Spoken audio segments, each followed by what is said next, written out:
United nation દ્વારા 21 જૂનને આંતરરાષ્ટ્રીય યોગ દિવસ તરીકે જાહેર કરવામાં આવ્યો છે અને આ 11મો યોગ દિવસ આ 21 જૂને આપણે ઉજવવા જઈ રહ્યા છીએ. ત્યારે ગીર સોમનાથ જિલ્લામાં પણ વિવિધ સ્તરે યોગાભ્યાસના કાર્યક્રમો આપણે કરવાના છીએ.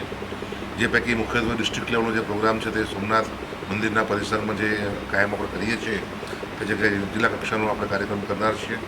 આ કાર્યક્રમમાં હિમાંજય પાલીવાલ, ચેરમેન શ્રી ગુજરાત રાજ્ય સંસ્કૃત બોર્ડ, એ ગુજરાત સરકાર તરફથી તેમને મુખ્ય અતિથિ તરીકે અહીંયા મોકલવામાં આવનાર છે.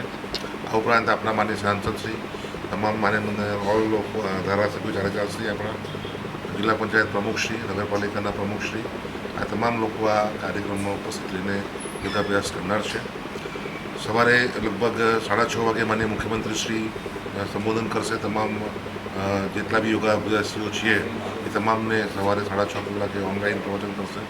ત્યારબાદ 6:40 માનનીય વડાપ્રધાનશ્રી પણ તમામ લોકોને સંબોધિત કરશે અને 7 કલાકથી લઈને 7:45 કલાક જે ટ્રેન ઇન્સ્ટ્રક્ટર્સ છે એમની આગેવાની હેઠળ વિવિધ જગ્યાએ આપણે યોગાભ્યાસ કરનાર છીએ. તાલુકા કક્ષાએ પણ તાલુકા લેવલનો પણ યોગાભ્યાસ કાર્યક્રમ 6 તાલુકામાં થનાર છે.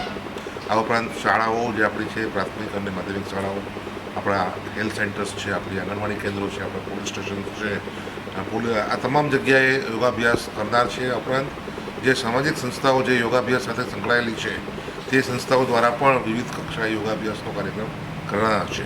એટલે આમ કુલ આપણને અપેક્ષા છે કે 2 લાખ ઉપરાંત લોકો ગીર સોમનાથ જિલ્લાના આ યોગાભ્યાસમાં ભાગ લેશે અને હાલમાં પણ અલગ અલગ સ્કૂલોમાં યોગ નિદર્શનનું કામકાજ અત્યારે ચાલી રહ્યા છે. એ વિગતો અમે આપને માહિતી મારફત આપ ઉપલબ્ધ કરાવીશું.